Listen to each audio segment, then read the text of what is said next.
Does the local church have the right to establish rules for membership, such as refraining from alcohol, etc.? This is a very good and important question.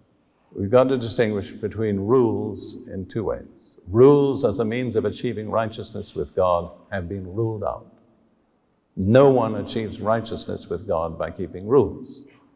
It's only by faith in Jesus Christ, his atoning death, his resurrection. On the other hand, once you have been made righteous, you're going to keep the appropriate rules. And that will be the expression of your righteousness. You understand? God's righteousness doesn't make rebels. It makes people who obey the appropriate rules. And there have to be rules in life. A family has to have rules, otherwise it falls apart. And a lot of families in this generation have fallen apart precisely because there were no rules. And the fathers abdicated from their responsibility. And a local church has to have rules. People have to know their boundaries. What am I permitted to do? What am I not permitted to do? And they have to be arrived in essence by a consensus of the people. This is what we stand for. This is the way we commit ourselves to live.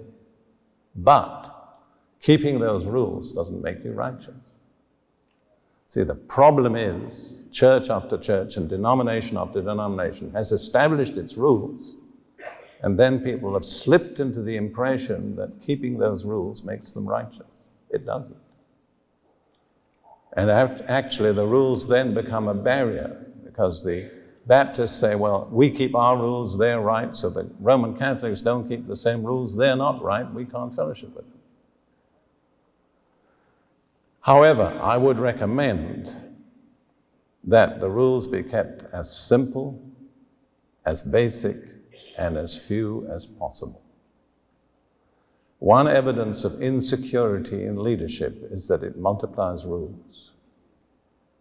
Well, we don't get results by 20 rules, so let's have 40 rules.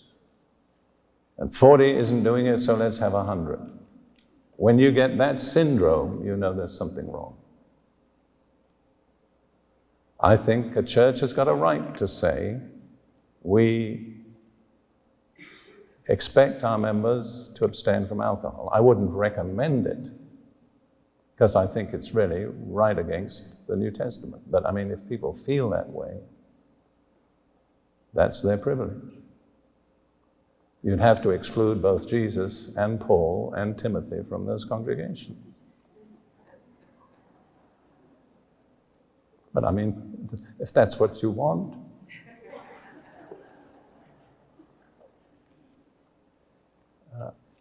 I do think there should be regulations about dress, but keep it simple, stupid. I've already quoted that. Let's not make life unnecessarily complicated.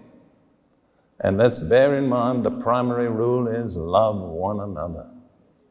Amen.